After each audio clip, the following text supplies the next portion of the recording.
Coming up, a whole slew full of information about Halloween Horror Nights 28 has been announced, so we're going to do our God's Given Purpose and talk about it. From the Bob Varley Studio in Orlando, Florida, this is the Universal edition of The Diz Unplugged.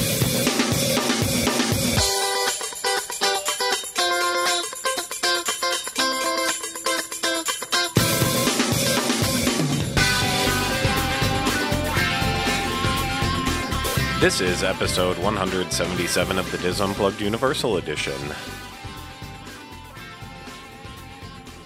The Diz Unplugged Universal Edition is brought to you by Dreams Unlimited Travel, experts at helping you plan the perfect universal vacation. Visit them on the web at www.dreamsunlimitedtravel.com. Hello, everyone. Welcome to this week's episode of the Diz Unplugged Universal Edition. I am your host, Craig Williams, and today I am joined alongside by my co-host, Mr. Ryno Clavin. Hello. Hello. Greetings. Welcome to this week's episode. Yes, and all of that above. Today we have a really fun episode for you. For those listening and watching, I apologize. You can clearly tell that something is a bit off with me. I am feeling a little bit under the weather, so that's not really helping anything. I had to do the daily fix earlier, and I just messed all of that up. I started with thinking that it was a day earlier. I thought it was June 6th when it's June 7th. And on top of that, too, then I think I put out incorrect information about literally the topic that we're talking about today. But what are you going to do? Yeah, you know, it is like Alanis Morissette saying, you live, you learn. Yeah.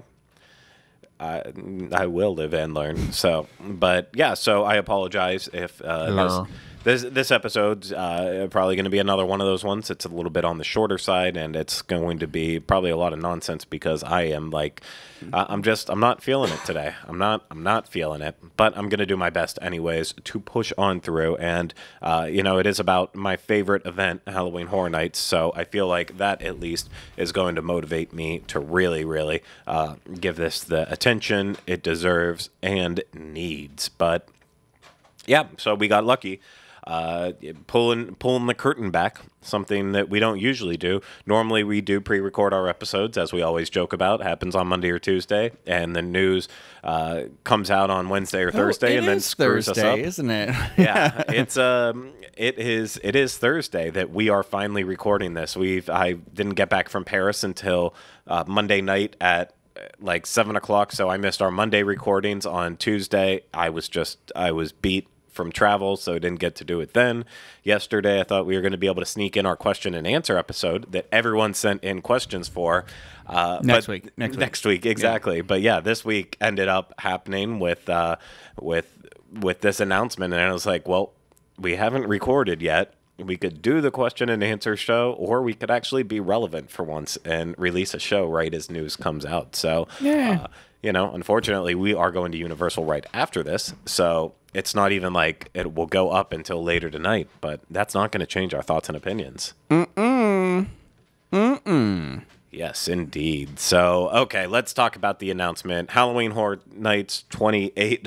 Did I say Horror Nights? Did I say Horror Nights? I think you said Horror Nights, so I just want to make it clear. Horror. Yeah, but the streets are clean. I think we always know that I cannot say that word. So it is a Halloween Horror Night. Yeah. Horror Night. It's like you don't really enunciate the separate parts of the.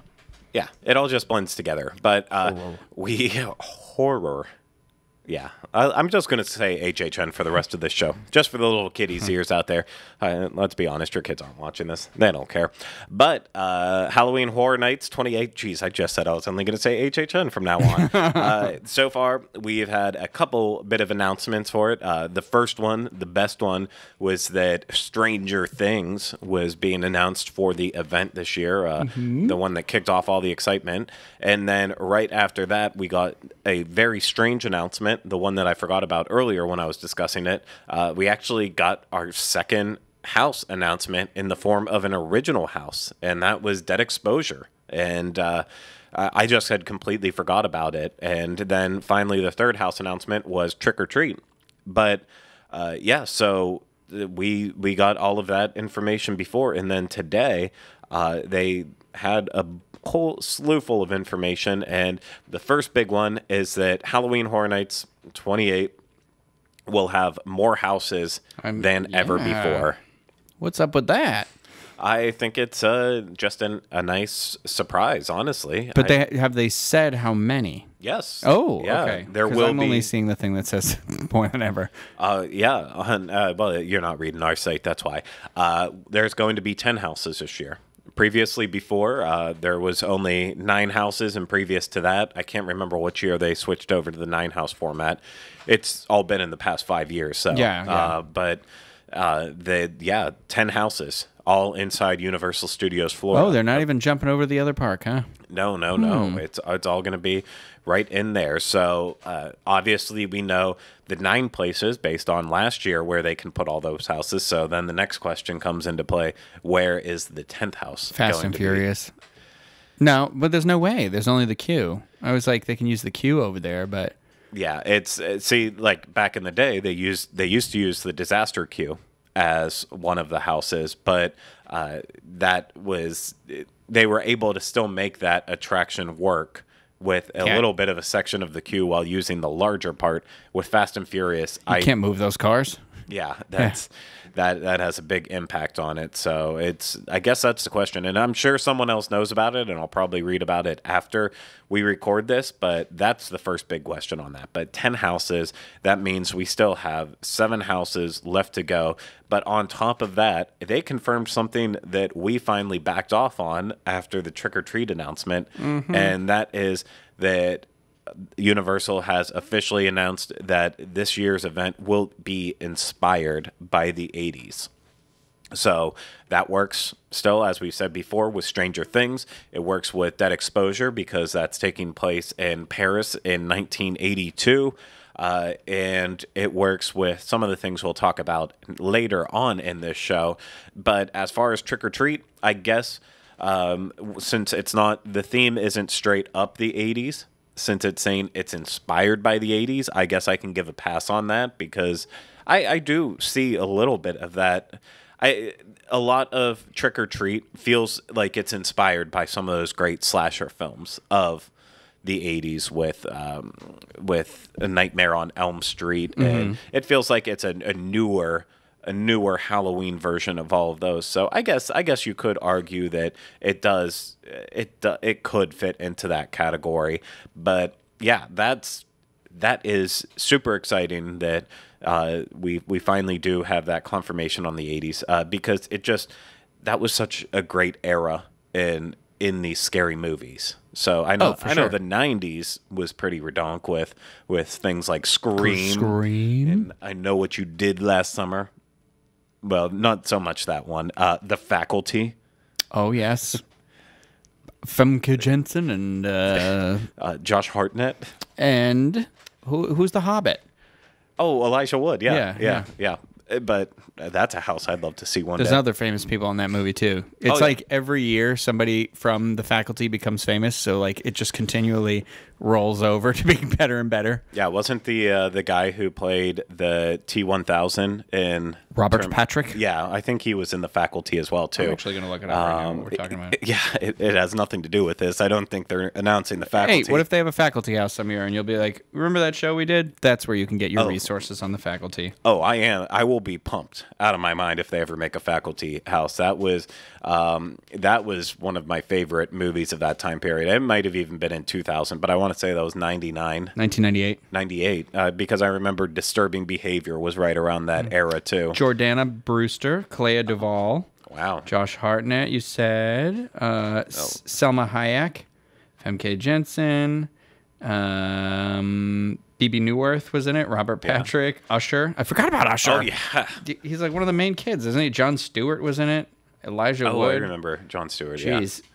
Guys, we're just turning this podcast into a Faculty podcast from now on. Every week we'll be talking about this. Danny Masterson.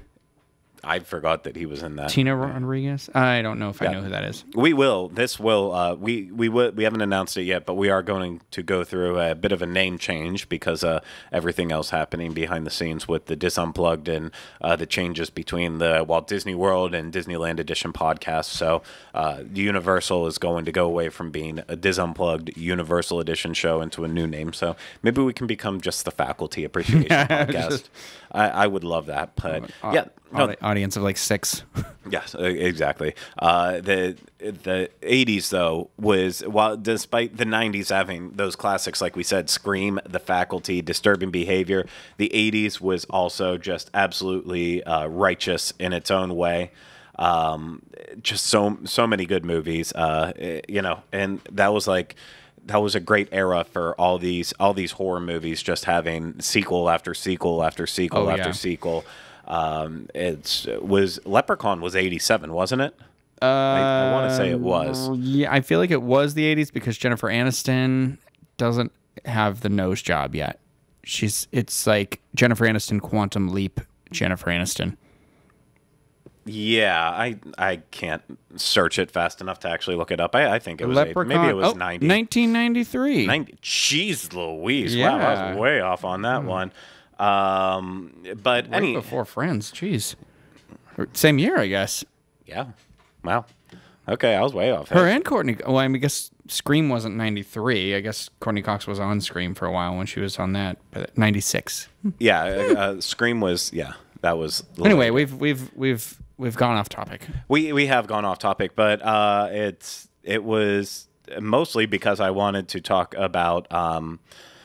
I was going to speculate on potentially other 80s properties that might come into play on this. I know we talked about some in the past, like, it was the rumor that it might happen. It seems like that one has come and gone and dies down. Same with the Halloween sequel. I would love a Killer Klowns from Outer Space house. That would be a personal favorite of mine if it could happen. Well, they love their clown houses. They love their vampire houses. Yeah. So that's very realistic. I do believe clowns. From following Michael Aiello on Twitter, Mike Aiello, that I believe he is a pretty big fan of Killer Klowns from Outer Space. Have you ever seen that movie? No. Tyler likes it a lot, I think. So I think it was Tyler, and he was talking about it a lot recently, and I was like, Yeah, it's the concept is they are killer clowns from outer space that come down with their little guns, and they basically turn people into cotton candy cocoons and then put a straw in and drink their blood out that way.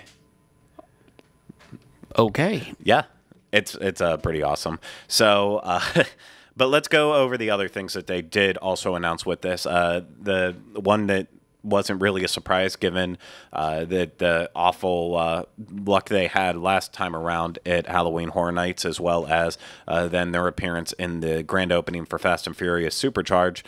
But Academy of Villains will be back for a third year at the event. Good. Yeah. Well, when they came out for the Fast and the Furious opening, I was like, well, they must be on staff at this point.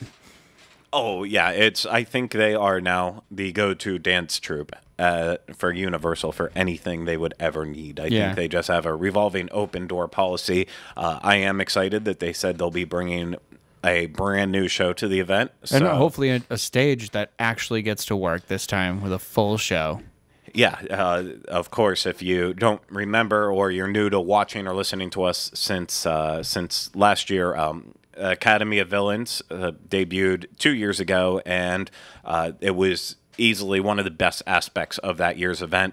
Last year, they ran into a lot of issues because we had the hurricane that ran through Central Florida, and it actually it damaged parts of their set, and it just completely delayed. For the first 2 weeks, I think, they didn't even have a stage. They had like a mock stage that was set up right in front of the Universal's horror makeup show. So that was just a complete mess. So yeah, this year they will be back with another brand new show. I'm sure it'll mix in aspects of the past two shows, some of the more popular routines.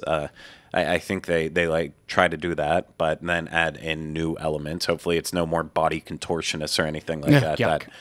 made me disgusted in last year's show. But if you were wondering where you can expect to see this at Halloween Horror Nights, the stage that they use for this is directly across from Mel's and the horror makeup show again.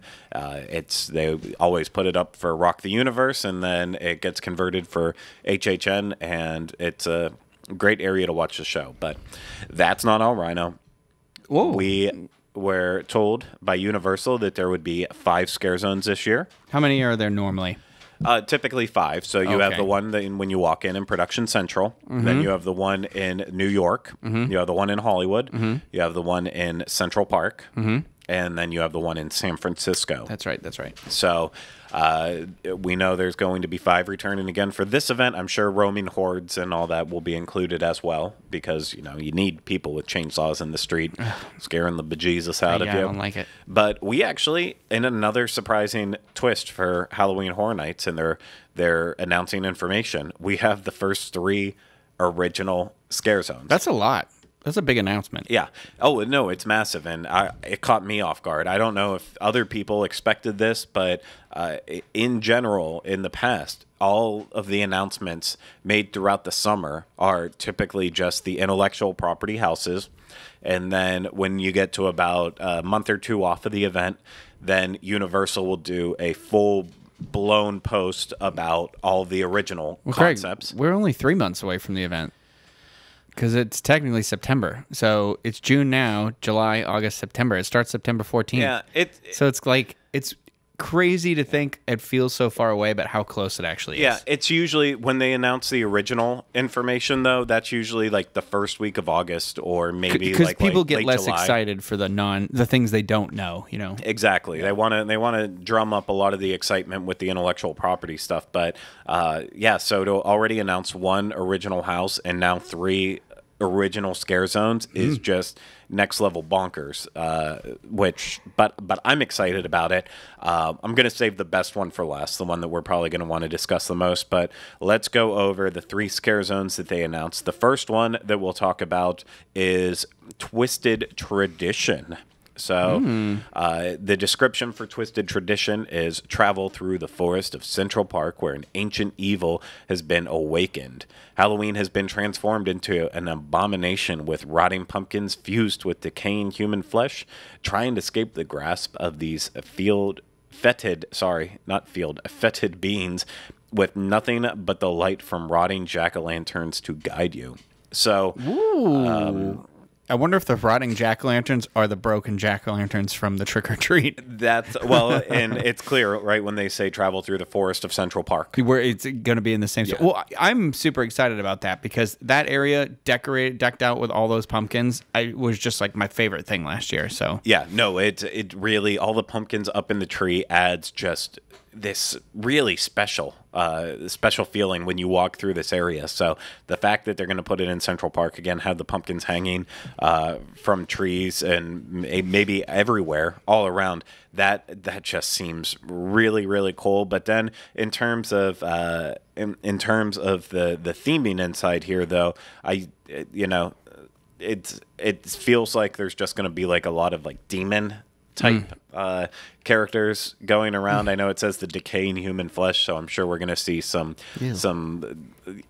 people like maybe chained up somewhere, look like they're rotting during the day. They'll be covered up and all that. But it reminds me a little bit. The description reminds me a little bit of that Peter Pumpkin Eater house we went through in Not Scary Farm. Yeah. Like that, it's giving me that vibe a little Actually, bit. yeah, I didn't even think about that immediately when we read that, but I would agree with you. It kind of has that same, that mixture of gross, overly done pumpkins and a demonic aspect to it. So, but again, just like we've already said once, I'll say it one more time. The fact that they're bringing back, if they bring it back in the same way, but have the pumpkins hanging from the trees, and it's just with the fog when that comes in, it just makes for and it looks good during the day too. So it really does. Yeah, no, it adds that Halloween spirit in for people who might not be going to the event, but they still want to get the feeling of Halloween as they're walking around. Decorate for the holidays. Yeah, that's why I liked when they had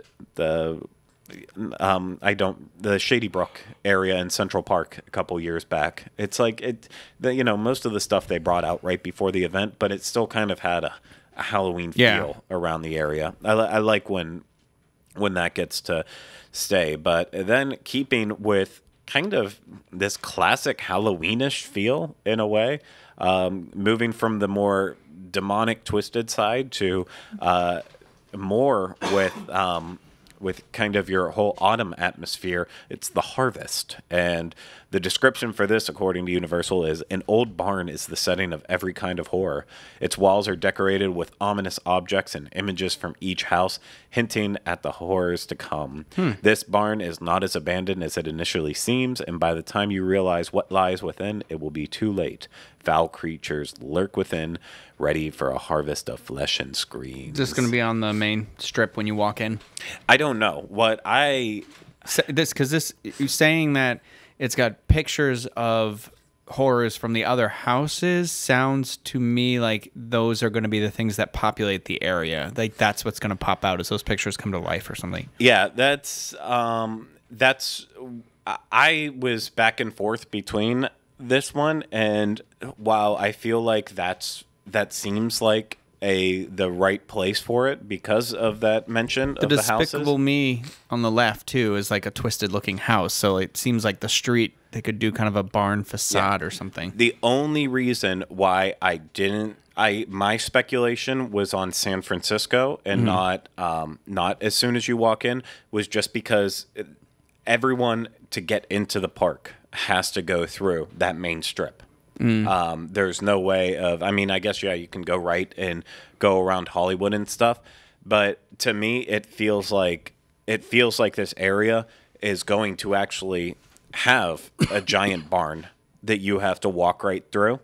And to me, it seems like that would cause a disruption in the flow. But I guess I'm thinking about it from the mindset that they're actually going to put a barn up and then you're going to walk right through. It could be as easily as they just put up 2 walls on the side and have stuff in there. I'm even just thinking, like where the black shredded ribbon hung in the street. I'm thinking like from there up is just the top of a barn or whatever. I am sorry. There's no water and I cannot stop coughing. Yeah. Sorry.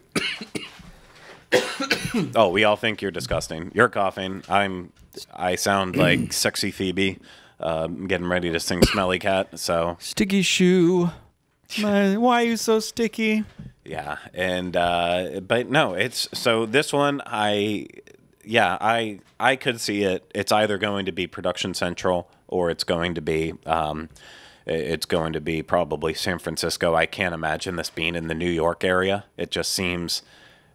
I don't feel like they could really make it big and broad enough to happen. But yeah, you're right. With ominous objects and images from each house, I would say for sure it's that one. But and then the final one, another exciting one, a sequel scare zone of sorts, and that is Vamp 85 New Year's Eve. For the New Year's Eve. Yeah. I didn't even know it's a party. Oh, it is a party. I'm on the eve of my first birthday. Oh yeah, I didn't even think about that. Born January 1st, 1985, so it's like this is what terrible things could have happened right before my first birthday. Yeah. That's even more exciting for you. So before the countdown to midnight has started, it's clear this party has already been crashed, and the streets are running red with blood. You'll enter what looks to be your typical New Year's Eve bash until it's too late. As the ball drops, fanged punks and big-haired vamps will start their feeding frenzy. Yes. Is this going to be in New York because of the ball dropping? Well, that's the one question. I feel like it could be in New York because of being New York, and they could put up an actual ball and have it in that aspect. Leave it up for Christmas if you want to. They could, but on the other side of the spectrum, when I said this is a sequel of sorts, for those of you out of the loop, I think it was 2 years ago now. It was Vamp 55 in Hollywood, and it was based around kind of Hollywood 1955 prom night, and it was just awesome. It worked really well in this area. So the only thing is they don't really, from what I understand, and I could be way off, and if I am, I don't know that I care for people to inform me, but my friend who used to live in Massachusetts and moved to San Francisco, who wishes me a happy birthday every year, I was like, well, how does it work for you guys? Because we're counting down, and it's midnight here, but you still have 3 hours to go. And she said it's not, they do it twice there. So, like, the ball dropping is not as big of a deal for people on the West Coast as it is for people on the East Coast. It doesn't mean the same thing. So that's the only because I was thinking like maybe they'd put. You remember when they had Vamp 55 and they had the big float? Exactly. I was thinking maybe they put the ball on the float, but yeah. Well, and that's the only thing that's kind of keeping me leaning towards. Maybe they'll still do it in Hollywood, just because it worked really well there before. While the theme of kind of the prom in the 50s, that is our stereotypical idea of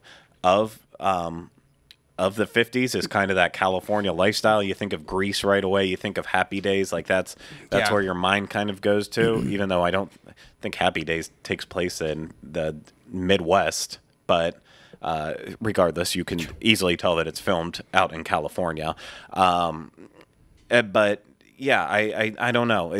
I feel like since it did work so well in Hollywood once before, why wouldn't they just try to run with that success of where Plus, I feel like New York has been known, more or less, I guess, in years of late, has been known to house like an IP house. I mean, not always, because it's like what you said, they did have the Shady Brook one there, but the Purge is always there. And I would be pretty surprised if there's not a Purge this year, too, because there's a movie coming out. Yeah, well, that's a good point. But a lot of times with New York, they have had other original concepts in there before. They had the one a couple of years ago about the that's right. post-apocalyptic one. So never mind. I don't know what I'm talking about. Well, no, you are correct to an extent. It has been used for the Purge quite a bit, but it's the only thing, and it was used for Walking Dead as well too. So I understand where you're coming from with that. My thing with it being in New York is usually New York is made up of like multiple stages all throughout the area. And this doesn't offer a lot of opportunities for that sort of storytelling. At least in my mind. I initially go straight back to what Vamp 55 was and think about it in that same aspect. Yeah, that makes sense. Close and all brought together. And with this, I kind of see it as the same thing too. It's a New Year's party with all these vampires out and about and looking to the ball, which easily could be rolled out on a float and put right up in the middle. So that's the only reason why I go with that. When you start doing it in New York, it's so big and spread out. Yeah. It just, I don't know if it will have the same intimacy. That's a good point. Yeah. Good point. But yeah, so I like starting as of this point, I would say my opinion is Vamp 85 will still be in Hollywood, just like Vamp 55 was.